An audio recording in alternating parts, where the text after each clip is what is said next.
How do you Americans really live? Every time I watch an American reality show, people always live in huge beautiful houses. And I don't mean reality shows about rich people. It can be documentaries about different subjects.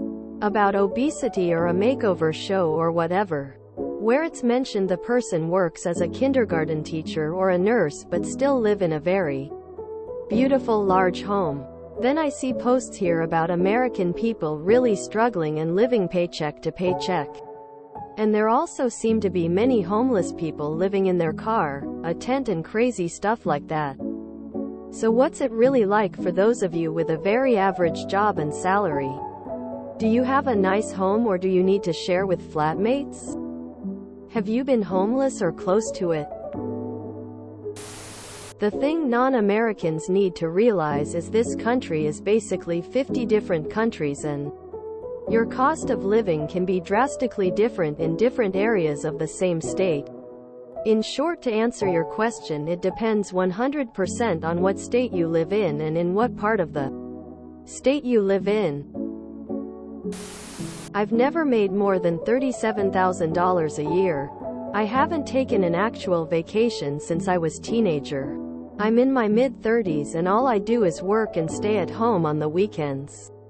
I'm currently living with family after renting for 13 years.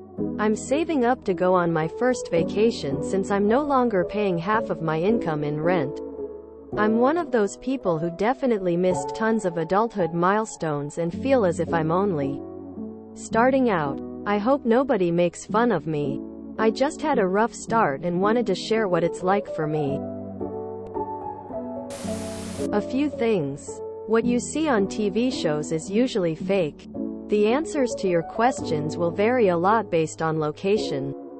The same income will have you living in your car in San Francisco or a nice house in Alabama. Many Americans are close to homelessness but don't realize it or choose not to think about it. Many have crazy amounts of debt to finance a lifestyle that they can't really afford. Might have missed it, but I haven't seen anyone point out that a large beautiful house is a relative thing. What do you consider a large beautiful house? Part of my childhood was spent in an old 350 square foot, one-bedroom apartment with my mom and my grandma.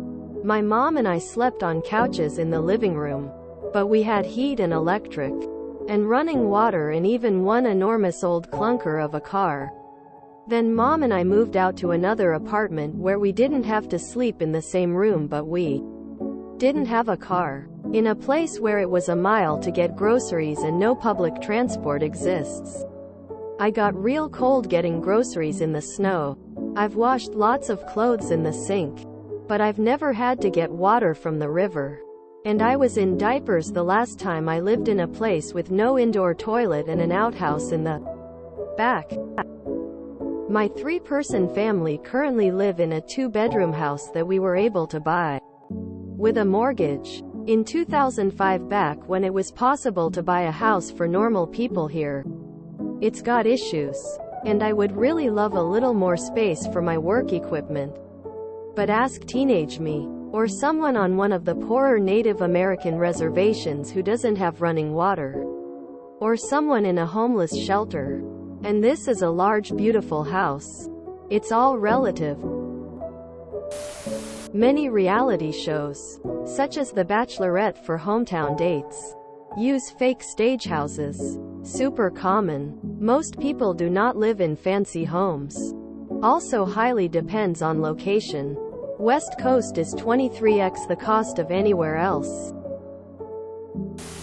I remember growing up watching The Brady Bunch and other shows on TV while wondering why everyone on the TV lived in big houses and had all the best clothes and the newest cars, appliances, and toys, and why the weather was always sunny.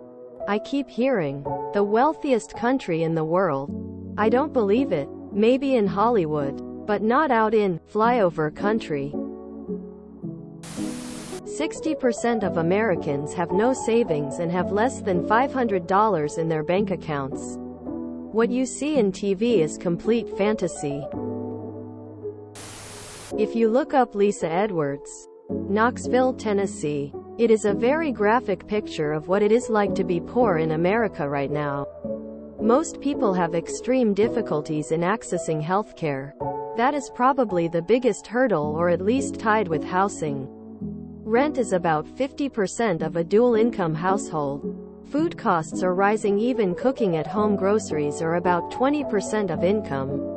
So when 70% of your income is accounted for food, shelter, that leaves very little for car. For people outside of major cities is a necessity. Healthcare, entertainment, phone, internet. It's practically impossible for people on a single income to afford to live in the U.S. without significant contribution from family.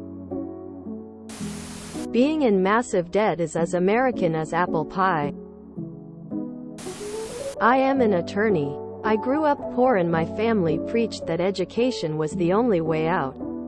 For the last 10 years I've slaved away working nights and weekends, never having time to enjoy my life and still living paycheck to paycheck. I can afford a mortgage on a condo. I live in Southern California. Most people don't make enough to even buy something small like what I have. But it doesn't leave a ton of money left, even making almost $200K. I still have massive student loan debt. My wife left me because the job made me miserable and that was making her miserable. She was the bright spot of my whole life and now she's gone. It's not a great system we have here for working class people or professionals. It's fantastic for the rich though. The average income where I live is $30K or $15 an hour. The cost of living, what you need to survive on your own, is $16.79. Minimum wage is $7.25. The average cost of an apartment is around $1,500 a month and you need to make double or triple that a month to qualify. There is very little public transportation. I have no idea how the majority of people in my state survive, let alone afford a family. A lot of people aren't living, they're just surviving. I'd consider myself pretty solid middle class. Our house is okay. Pretty decent vehicles. Stocked fridge. Money to go out here and there. I'm in Western PA. And most of the people I know my age are doing about the same. I know several people who have those big, new houses, a few actually have real money. But most are completely overextended and in deep in debt to stay there. Like has already been said, there are a ton of factors. And it's wildly different place to place. But, in my experiences, the vast majority don't live in the houses you see on TV. I have a good job making $100K a year. My wife makes $60K. We rent. And we don't see ourselves being able to buy a home with the high prices mixed with the high interest rates. We're living paycheck to paycheck other than 6 months' bills saved. It's no wonder why American reality shows are staged in large, wonderful homes when one looks at the audience for those shows. Everything here is a product, including our reality TV.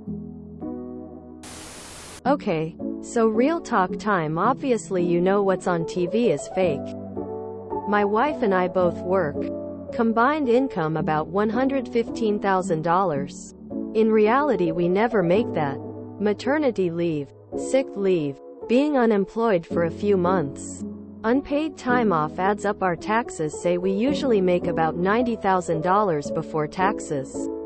Childcare and taxes eat up about 25% of that. 2. We have almost no major medical expenses. And have been very lucky for that. Our home is not a TV home. But it's nice, 2,500 square feet or so. 2 stories. 15 years ago I was not homeless, but out of work and broke. I lived the winter in a place with no heat, eating large packages of frozen hamburgers and waffles. I couldn't afford buns or cheese on the unemployment money. Things can go bad, and fast, when you don't have a safety net and the money runs out. It keeps you motivated to stay at a good job. When you see stuff that says the average wage in America is like $50 or $60,000, it's wrong. I mean, it's right, but it's misleading. There's a huge portion of the population working in the gig economy, working for just over minimum wage, or working multiple jobs for less than $20 per hour. These people, myself included, struggle but with some luck can be comfortable. There's also a huge portion of the working population that make six figures and live in suburbia. So it isn't uncommon to see what you see. Just know there's a huge number of people living differently. Reality, it's a genre created to make everyone think, oh, that's how people act in real life.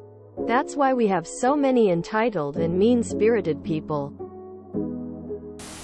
I think a lot of Americans make it look like they are relatively well off due to acquiring lots of debt. As for myself, I don't have debt, other than a mortgage, and I live in a very small townhouse with no yard. I would definitely present as less well off than most people shown on TV, but not poor. There are lots of houses in my neighborhood on par with what is portrayed on TV, so there are people around me living that way. Just not me. My husband and I each have a car and both are about 3 years old, so relatively new but nothing fancy or super expensive. Just 2 Hondas. We have no kids, so we are able to take 2 vacations a year, but usually one has to be a cheaper road trip and the other involve a flight and or getting to the Caribbean or somewhere out of the country. If we had kids, there'd be no way that we could ever travel or take vacations. We're not quite paycheck to paycheck, but we're not all that far off. If we lost our jobs, we could probably get by on savings for 3 or 4 months if we absolutely had to, but after that it would run out and we'd have a problem. In fear of losing everything every single day. America doesn't think it has propaganda, but it does, and is alive and well.